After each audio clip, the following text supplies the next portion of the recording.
14 anos que eu cheguei aqui, e essa é uma pauta muito interessante, embora eu sendo uma mulher cis e hétero me sinto impostora de estar aqui.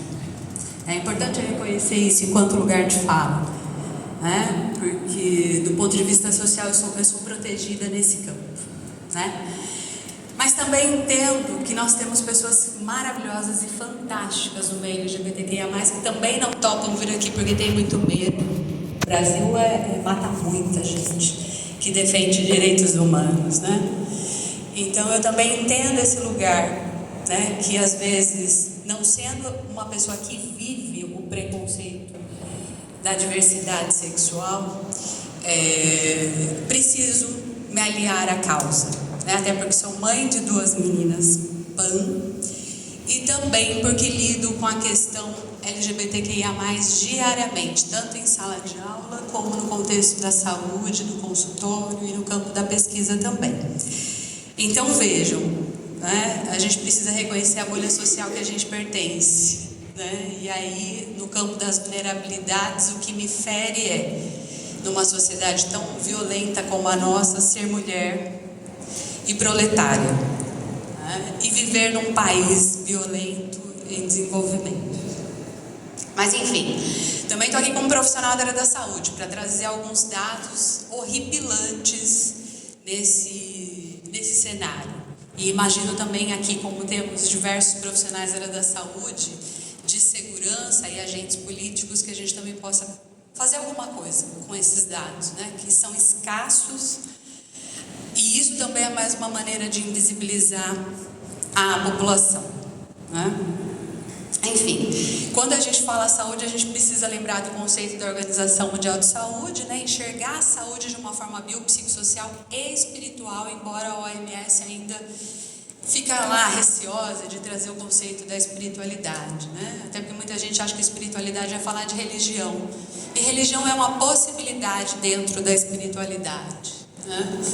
A não religião também é uma possibilidade dentro do campo da espiritualidade, né? É uma escolha. Mas a espiritualidade tem a ver com esse campo, com essa dimensão enorme, como eu me cuido, como eu cuido do outro, como eu cuido dos outros seres vivos, como eu me vejo pertencente ao universo, como eu pretendo deixar o legado aí para as outras gerações, como eu olho, né, para os meus antepassados também. Enfim, é uma dimensão muito ampla e todas elas são muito amplas. Então, quando a gente vai falar sobre o campo da população, da comunidade LGBTQIA+, e essa é a terminologia internacional, a gente também precisa tomar um cuidado, né, com aqueles discursos do tipo, nossa, onde vai parar essa sigla? Né? Ela não vai parar, né? Hoje nós já temos 52 denominações. Isso é um tapa na cara para quem ainda fica preso naquele binarismo de gênero, né? Que também nem sabe qual que é a diferença do que é orientação sexual, do que é expressão de gênero, do que é gênero, do que é identidade de gênero, né? Então a gente precisa começar a falar sobre isso, para não reproduzir essas violências do cotidiano, né? Porque essas violências aí, para quem é da psico, eu estou vendo que tem bastante gente da psico aqui, mata, né? Se o suicídio é altíssimo na comunidade LGBT, é porque nós temos muito preconceito. Não é porque a pessoa é fraca, é porque dói demais, aquele olhar de rejeição dói demais.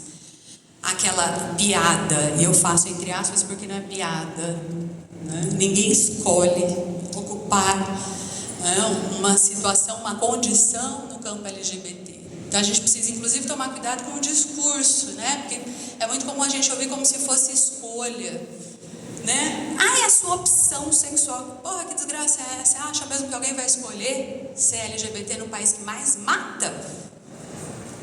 Ah, mas e aqueles países teocráticos, né, que é proibido ser gay ou ser travesti ou trans? Pois é, nem estatística existe, porque a pessoa morre, né? Então a gente está falando de um país que é altamente violento e que mata, que persegue, e que quando você não é morto, você é suicidado, né? A pessoa não comete suicídio, ela é suicidada, porque é muito doloroso viver com a rejeição, com os preconceitos, né? né? Então é mais ou menos por aí que a gente precisa delinear como que vai ser a nossa conversa. Bom, quando eu começo então falando sobre essa bolha social, que do ponto de vista das vulnerabilidades eu tenho minhas proteções sociais, a gente precisa começar a falar sobre interseções sociais, que é um tema importantíssimo dentro do campo da área da saúde, já que saúde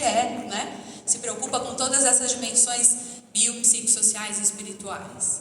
Então, num país que é altamente violento como o nosso, não reconhecer que as questões sexuais estão dentro do campo da saúde também é uma violência e também é uma invisibilidade, tá? Então, por exemplo, quando a gente começa a falar sobre interseções sociais, a gente está falando de alguns autores que iniciaram esse tema, essa construção no campo do racismo, tá? Principalmente sobre as dificuldades de mulheres pretas. Mas a gente está aqui para falar do campo LGBTQIA+, e não para falar sobre as questões raciais. Pois é. Imagine então quando você está dentro da área da saúde e você tem uma pessoa com essas duas interseções. Você triplica a dificuldade do acesso, a morbidade, a mortalidade em todas as áreas. Então, é isso que a gente precisa fazer. Quem sou eu nessas representações sociais, no campo dessas interseções, e o que eu faço para mudar essa realidade num país tão violento como o nosso? Entende? Se eu ocupo privilégios, como que eu uso isso, essa argumentação dentro desse campo, para melhorar ou para ajudar uma pessoa nesse campo da vulnerabilidade, né? Bom, a gente não pode esquecer que a nossa sociedade tem um padrão completamente cis, heteronormativo. Então, é importante fazer esse exercício pessoal, porque é exatamente a falta desse exercício pessoal que faz com que eu me sinta no direito de aniquilar o outro, ou de me sentir superior ao outro. Então, não tem como não falar das interseções sociais e dessas violências se a gente não entra no campo do poder, das relações de poder. Do quanto que essas características a gente vem aprendendo ao longo da vida, o quanto elas são depositadas através da genitália que aparece lá no ultrassom, e o quanto que essas representações elas vão se acumulando ao longo da vida, e o que a gente faz com isso. Entende? Porque uma coisa é eu falar sobre o campo, por exemplo, da diversidade biológica, eu percebo que muita gente ainda faz muita confusão, sobre identidade de gênero e sobre orientação sexual. Então vamos lá, vamos tentar explicar um pouquinho disso daí. Quando a gente fala sobre sexo biológico, a gente está falando sobre manifestação genética e fenotípica. Isso tem a ver com o quê? Com a nossa saúde física, tá? E existe uma diversidade enorme quando começam aqueles discursos cromossômicos, sabe? Do campo genético, Só existe XX e XY. Ledo engano. O campo da intersexualidade demonstra diversas variações cromossômicas, tá? E manifestações também fenotípicas. Então, muitas vezes no ultrassom morfológico de uma mulher grávida, você vai ter lá a suposição ou um pênis bem pequeno, Até por isso que a gente só consegue fazer o reconhecimento da genitália depois de algumas semanas de gestação, porque no começo ela é indiferenciada. Então, a depender da situação cromossômica ou dos efeitos hormonais das quais as mulheres estão inseridas, ou se a criança apresenta já alguma questão metabólica, ela vai ter alteração no campo diferencial sexual biológico, tá? Então aquela siglinha lá, o I, representa exatamente a questão da pessoa intersexo. E olha só, a estatística é que a gente tenha a estatística aqui, brasileira, de 2.000 pessoas, uma pessoa intersexo. Só que essa é uma estatística muito fraca, porque existem muitas outras pessoas intersexo que não sabem que são. Por quê? Porque às vezes essa variação, tanto interna como externa, ela é mínima. Tá? Então a estimativa é que a cada 1.000 pessoas você tem uma pessoa intersexo. E essa possibilidade ela é extremamente variável. Tá? No mínimo 48 possibilidades de combinações de intersexo, no mínimo. Tá? Mas os estudos genéticos vão prolongar isso para centenas de variações, inclusive aquelas não documentadas e não estudadas. Então, olha, só do ponto de vista biológico a gente já está falando aí, né, saindo desse binarismo que nos limita. Do ponto de vista do gênero, e aí eu entro, né, como mulher, porque eu também sou vítima do machismo que a gente vive e reconhece diariamente, mas do ponto de vista de gênero, a gente está falando sobre representação social. Então eu me identifico com esse lugar que me colocaram, que sei lá, virou uma vagina no meu ultrassom. Na minha época nem existia ultrassom, segundo minha mãe, né? Então comprava tudo branco, amarelo, né? Porque o rosinha ou o azul só ia comprar a partir do nascimento. Então, opa, apareceu ali uma vagina, então é mulher. A partir disso você vai ganhar pia, vassoura, boneca, tudo rosa. Tá? Então, vejam, essa é uma dimensão social. E que muita gente alinha com a questão biológica como se elas fossem o quê? A mesma, e não é. Entenderam os aprisionamentos das quais muitas vezes nós ocupamos? E é difícil, porque a gente está muitas vezes, né, aguerrido ali nas nossas crenças, mas sempre foi assim. Eu aprendi assim. Aonde eu vou, todo mundo fala assim. Então veja, para entrar no campo da sexualidade, a gente precisa entendê-la como espectro. Entende? Como possibilidades. Senão você vai sofrer horrores na sua neurose, no que você acha que. E o seu achar que é limitante para muitas pessoas. Entendeu? Porque entra na não aceitação. Você acha que a pessoa tem que ser aquilo que você espera que ela seja. Esse é o problema. E aí é que essa coisa de liberdade de expressão e discurso de ódio, ela é limítrofe, saca?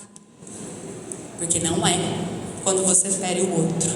Então, quando eu falo que as pessoas, né, a expectativa de vida da pessoa, principalmente travestis e trans no Brasil, ela é péssima, é 35 anos.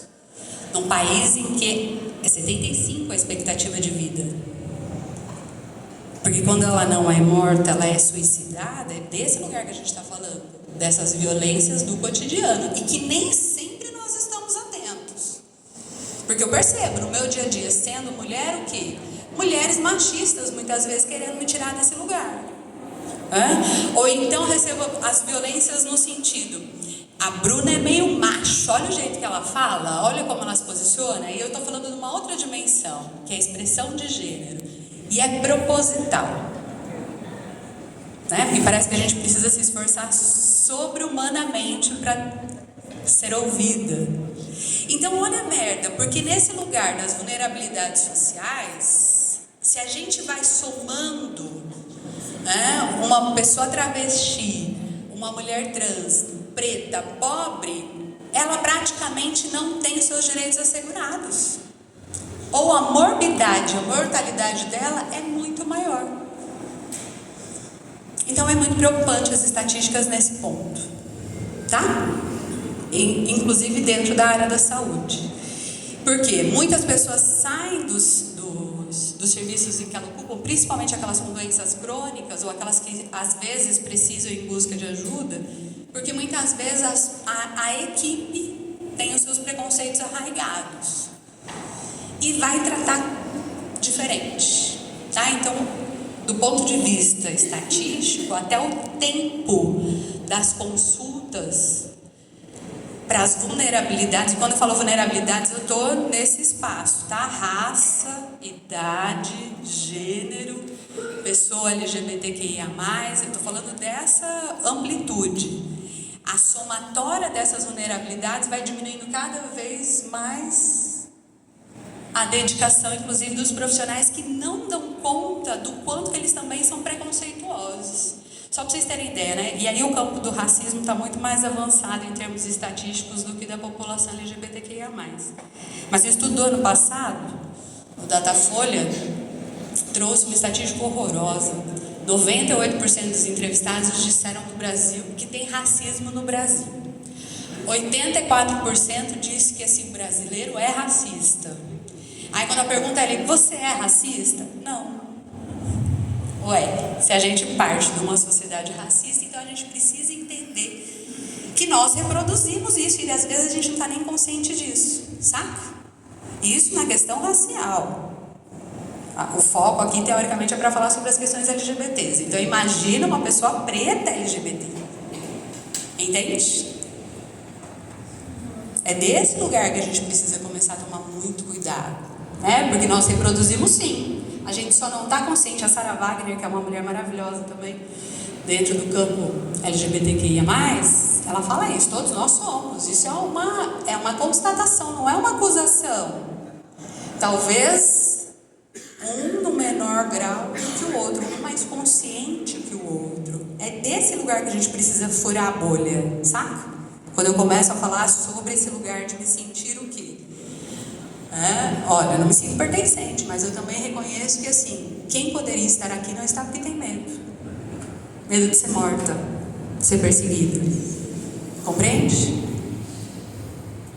Por isso as importâncias das alianças. Então, mesmo você sendo uma pessoa cis, hétero, branca, rica, quem é você também, né? Se eu quero uma sociedade menos violenta, então a gente precisa não reproduzir. E eu já tive diversos problemas.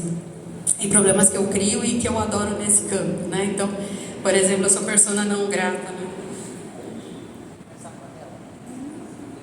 Acho que não. Obrigada. Porque eu tô com a boca super seca.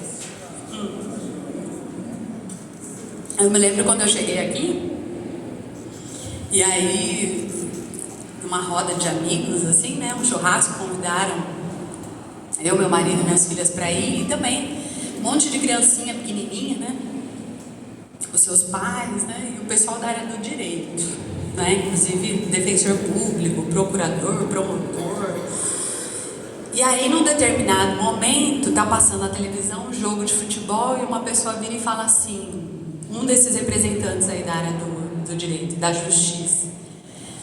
Olha lá, o São Paulo, não sei o que, os viadinhos, não sei o que, e todo mundo começou a rir. E eu fechei a cara. E aí essa mesma pessoa vira pra mim e fala assim, ué, Bruna, não entendeu a piada? Aí você vem com a parte pedagógica, né? Porque uma vez que você é professora, cara, é um saco, né?